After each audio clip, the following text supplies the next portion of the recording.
Does Harry Kane want to be at Spurs? No. No? Oh, whoa, that was quick. No, do you know why, bro?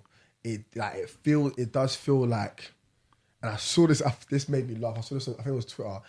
It was like, Harry Kane and Tottenham feels like two parents, like a husband and wife that want to split up, but are sticking it together for the kids. That's what it feels like, bro. That's what it feels It's actually like. so true. Like, it's like, I could. Like, he didn't even try to force We'll a do it for move. the fans.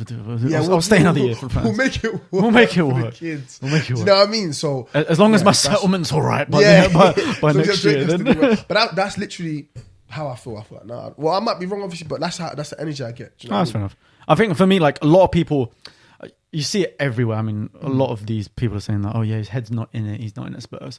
And they were talking about his like body language and stuff during the game. For me, I didn't get necessarily that from his body language. I don't think he was. It's not like he doesn't want to play or do that, because at the end of the day, like Harry Kane still wants to smash Shearer's record and score goals. He obviously is not trying to not score goals just because he wants to move away. Like, he's not like that. He's not like, I don't think he's really like a petty person. What I got from his body language is that he's just frustrated. Because in those games, because we've said it before already, but we aren't creating chances in our matches. Or not that many. With the team. There was a match last season. He was like, "Oh, what's the fucking point?" Oh yeah, I remember that. Yeah, so you can he's see been frustrated. So, but but to be fair, like this has been a problem with us. So we don't have the Eriksen sort of player that provides the service all the time. If Sonny's injured, no one's going to do it. And I think for me, that's why a lot of people are complaining about Kane dropping deep and this, that, and the other. I feel like the only reason he does it is because he's not getting the good enough service to himself. So he's like, you know what? I'm going to go do it myself. I'm going to go midfield and I'll set you up instead. He did do that. A great example. He did do that in our 5-1 win last week. He was doing that. I was seeing him. He was dropping in deep in the midfield. I was like, well, shouldn't you? But I get it. He'd kind of, you know what? Like you said, I'd rather just do it. Get in there, do it myself. But that's because we don't have a player really that's because I mean, Lo Celso is supposed to be that, and Ndombele is supposed to be that. Realistic Dele sort of supposed to be that, but none of them are Eriksen, man. We haven't replaced Eriksen since he left. Eriksen put it on a platter for him, Son, Dele. And I think Dele's slight downfall has coincided with Eriksen leaving as well. Because if you think back to all of Dele's goals, almost all of them is Eriksen putting the ball on the plate for him. Yeah, but we don't have that person. We don't have that. You said we don't have that player to feed them through. But then it goes back to the whole transfer thing again. We were this close to getting Bruno Fernandes. If we paid the extra 5 million, 10 million, whatever it was, to get Bruno Fernandes, he is putting in the numbers that Eriksen did for us. If we had him setting up Kane and Son, my God, we would have won the league last year. I believe it. If we had Bruno Fernandes, we were top. Definitely. We were top for 3 weeks. 100% we would have been top 4. 100%. Okay, obviously, like winning the league's probably a stretch, but what my point more is, if we just had that world class attacking midfielder that is putting balls on a plate and assisting everyone, I think our team is totally different. I think that's why Kane's getting frustrated, because he's not getting the service.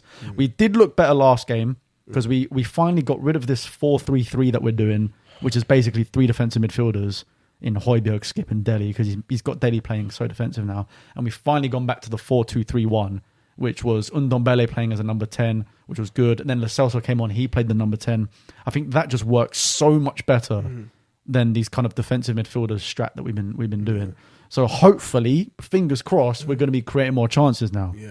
But we'll have to wait and see. We've had one good game with that so far. Let's see if two if you count the Conference League one. But cool. So we both feel like he doesn't want to stay. I feel like come the end of the season in the summer, I feel like he's going to look and move away. Will Man City are not winning. They're not going to pay. They're just not. If they're going to go for Haaland, probably not. I weirdly think Man U will.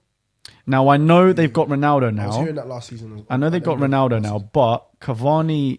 Obviously, he signed his year extension, so I'm pretty sure Cavani's contract ends in the summer. Yeah. So, I don't think they'll extend his one again. So I think he'll leave. Yeah. And Ronaldo at that point will only have 1 year left. Mm-hmm. And obviously, he's still doing incredibly well. But again, he's like 37 or whatever. He's still quite. And don't get me wrong, he is still performing really well. And he's still got a few years in him. But they're going to be thinking a little bit to the future. Like they're still going to need a slightly longer term option. Yeah. And even then, Kane will be 29 by then. He's still got easily 3 more years at the top, easily, providing injury things. Yeah. So I think, and with the amount of money Man U splash, I reckon Man U will probably go for him. If City don't. I don't feel like he's staying. That's what I'm... No. What I can see happening is him signing a new contract purely to put a release clause in for the summer. Oh, You know how Jack Grealish, Villa did with Grealish. They put they put 100 mil. He signed. He only just signed a new contract like the year before, and he got a new one. And everyone's like, what I remember the hell? seeing the picture, the picture of him signing the contract With his dog, which is one of the weirdest things. But So but they put 100 mil release clause in. I reckon it will probably be like an 80 mil release clause for Kane in the summer. I reckon there'll be something like that. And they'll pay. Man will pay that. Man will pay 100%. They paid 100 mil. Oh well, no, they now paid like 90 mil for Sancho. They'll easily pay 80 mil for Harry Kane. Well, so I think that can happen. I don't think he wants to be at Spurs, but I do think he's professional enough, and in the fact that he wants to smash the goal scoring record, that he's still going to try scoring. He's not petty. One thing I have to respect about he's not petty. And we've got to remember as well, the last time he had this sort of, he didn't score in the first 4 games in the Premier League, he ended up winning the Golden Boot in the end of the 16-17 season. Or was it 17-18? Basically, around that period, he didn't score in the first 4 games, still won the Golden Boot. So I think he'll still turn it around. He'll still turn it around. Once he gets in his bag, it's a and we're still finding our feet.